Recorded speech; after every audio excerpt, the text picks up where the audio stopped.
هذه قصة أحد الكلاب البوليسية المدربة، والتي تركها الجنود خلفهم بعد انتهاء الحرب.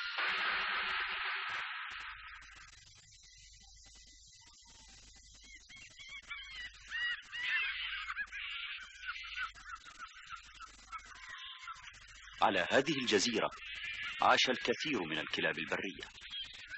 كانت هذه الكلاب البرية تقترب من القرى المجاورة للغابة بحثا عن الطعام، وكثيرا ما كانت تهاجم الناس وقطعان المواشي. كان الناس في القرى يسمون هذه الكلاب ذئابا، وكانوا يخافون كثيرا منها. عندما نشبت الحرب العالمية الثانية أصبحت هذه الجزيرة قاعدة كبيرة للجنود، ولكنهم سرعان ما غادروا الجزيرة بعدما وضعت الحرب أوزارها. ترك الجنود خلفهم بعض الكلاب في الثكنات المهجورة. كان هناك حوالي 50 كلبا من الكلاب البوليسية المدربة تدريبا جيدا. بعد أن غادر الجنود الجزيرة ظلت هذه الكلاب دون رعاية، وظلت تتجول في الجزيرة. كان بين هذه الكلاب كلب ذكي وشجاع اسمه ناتشي. لم يكن للكلاب البرية أي فرصة في الفوز بأي معركة مع أي كلب من الكلاب البوليسية. لهذا حاولت الكلاب البرية أن تنفرد ببعض الكلاب البوليسية وتهاجمها. في أحد الأيام هاجمت الكلاب البرية بعض الكلاب البوليسية، ولم ينج منها غير الكلب الذكي ناتشي. بعد معركة شرسة سقط فيها العديد من الكلاب البوليسية.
بدأ عدد الكلاب البوليسية يتناقص إلى أقل من النصف.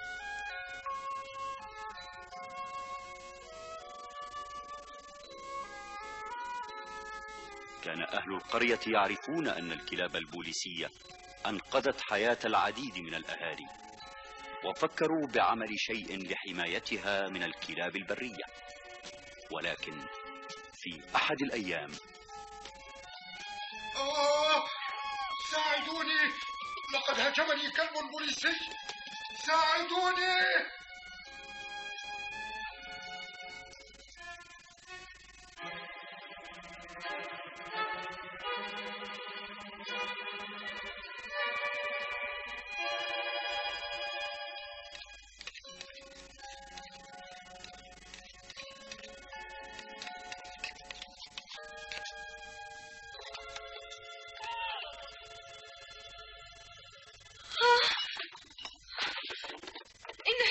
البوليسي قد... ما الأمر يا أمي؟ ما الأمر؟ لا تقتربي هنا! النجدة! ناتشي! ناتشي! ناتشي! هل هذا صحيح؟ لقد أصبحت هي متوحشة. لقد حاول الكلب البوليسي مهاجمتنا. كنت خائفة جدا. الكلاب البوليسية تقاتل الكلاب البرية. إن الكلاب البوليسية مدربة جيدا، فهي مخيفة أكثر. لا أعرف لماذا تركوها هنا. لا تقترب من الثكنة العسكرية. إنني أعرف ذلك الكلب. ماذا؟ هل تعرفين ذلك الكلب؟ ذلك الكلب المخيف؟ أخبرني أحد الجنود أن اسمه ناتشي. لقد كان الجنود يعتنون بهذه الكلاب الشرسة. ناتشي ليس كلبا شرسا. لم يكن شرسا عندما كان مع الجنود، ولكنه أصبح شرسا. يوجد الكثير من الكلاب هنا. إننا لا نستطيع الخروج ليلا من بيوتنا. هذا صحيح.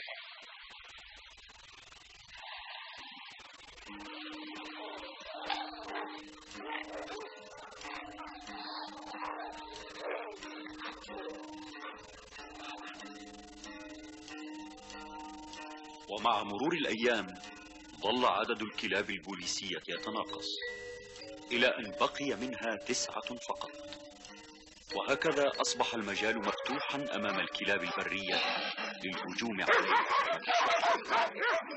وفي أحد الأيام قررت الكلاب البرية أن تضرب ضربتها.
هاي، هل تقطفين الزهور؟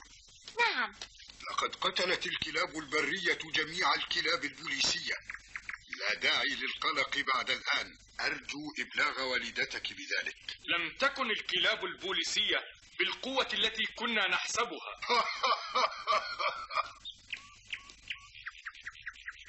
ناتشي أيها المسكين. ظن الأهالي أنه قد تم القضاء على جميع الكلاب البوليسية، ولكن واحدا فقط بقي على قيد الحياة. ظل ناتشي، فهو إذا صعد إلى الجبال فالكلاب البرية بانتظاره، وإذا اقترب من القرية فسوف يلاحقه أهل القرية. في أحد الأيام أكل ناتشي طعاما مسموما كان الصيادون قد وضعوه للقضاء على الكلاب البرية. وتذكر ناتشي وهو في هذه الحالة البائسة المرض.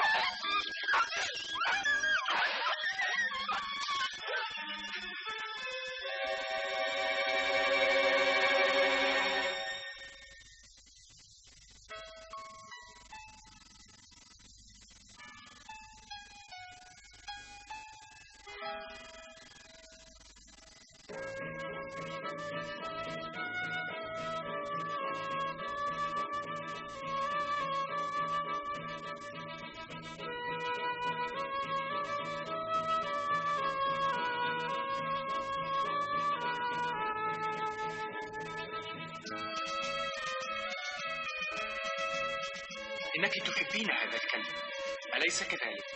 ولكنه كلب كبير ومخيف. نعم، إنه كلب كبير ولكنه ذكي، لن يؤذيك إذا لم تؤذيه. ضعي يدك على رأسه. إنه سعيد الآن. إنه يدغدغني. ناتشي كلب بوليسي ذكي ومدرب جيدا، لا تخافي منه.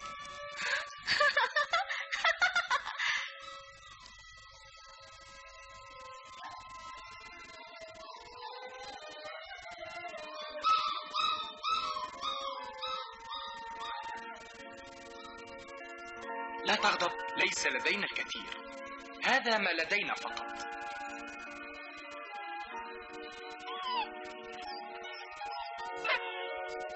ناتشي، إنك تعرف أننا لا نستطيع أخذك معنا، لقد انتهت الحرب ولا داعي للبقاء هنا.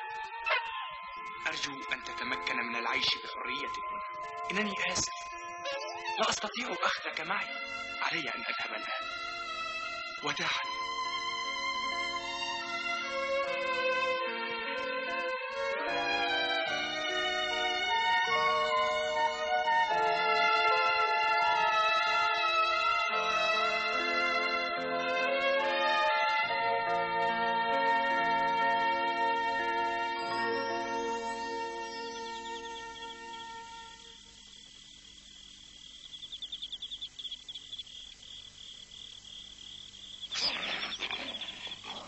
وبعد 3 أيام من المعاناة والمرض شفي ناتشي بأعجوبة. لقد درب ناتشي تدريبا قاسيا على تحمل الكثير من الصدمات، وتغلب على المرض رغم قوة السم.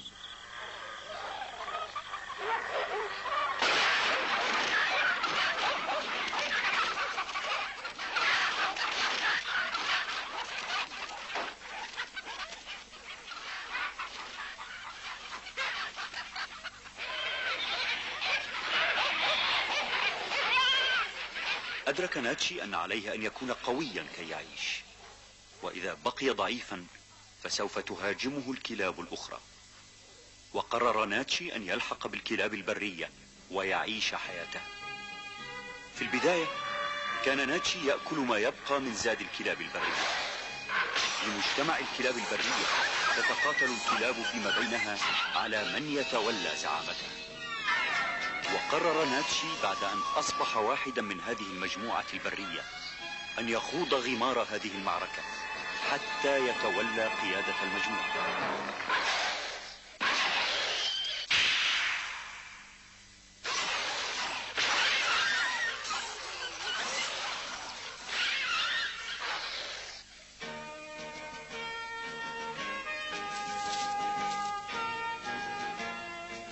وهكذا وبعد قتال عنيف كسب ناتشي المعركة وأصبح قائد المجموعة في تلك الجزيرة. إن الكلب الوحيد الذي بقي من الكلاب البوليسية أصبح يقود بقية الكلاب البرية. إن الطعام المسموم لم يؤثر فيه. لو لم نقتل تلك الكلاب البوليسية. ولكنهم قد يهاجموننا من جديد. هل نضع الطعام المسموم ثانية لكي يأكلوه؟ مس يده. يجب علينا مطاردتهم. ناتشي كلب ذكي وسيعرف خططنا. علينا أن نقتله.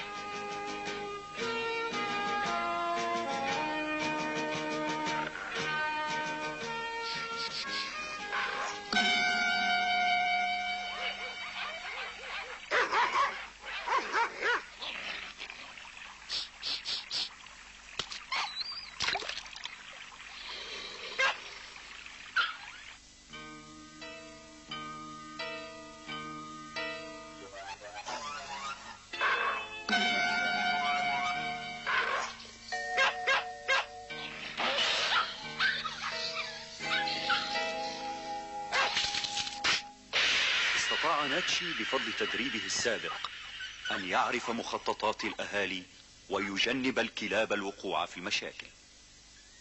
لكن بعض الكلاب التي لم تستجب لأمره وقعت في مصائد أهل القرية.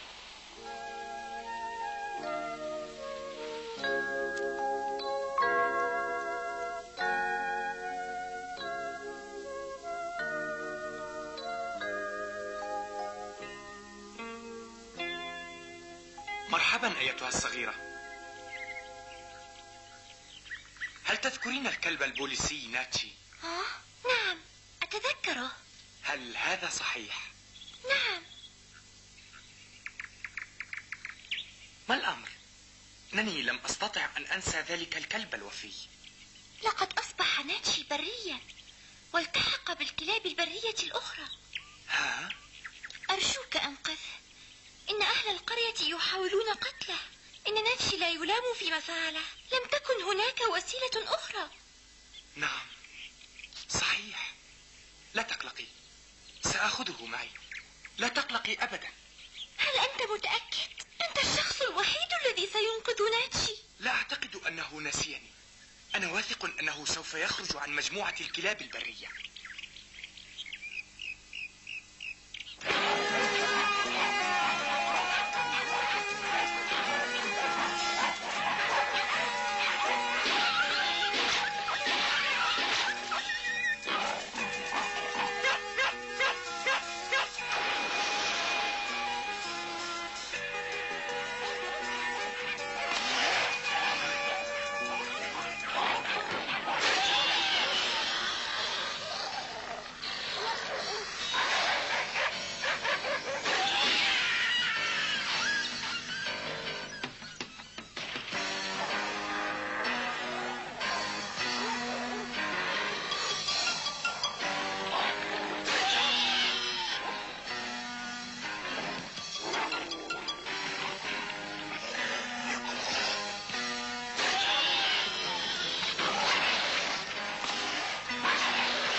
ناتشي، ناتشي،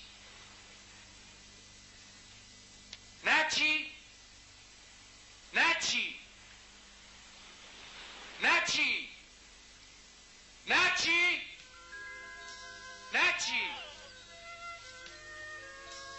ناتشي، ناتشي.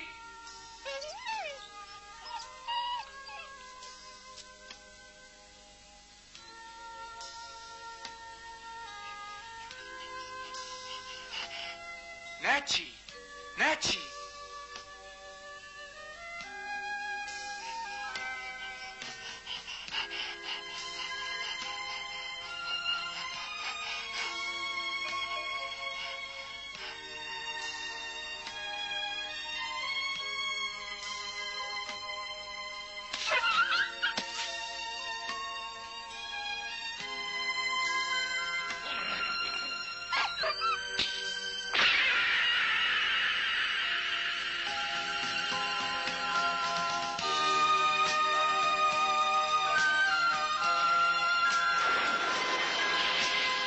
عندما سمع ناتشي صوت صاحبه حاول جهده رغم الجراح والإرهاق أن يلبي النداء، ولكنه تعثر وسقط في البحر.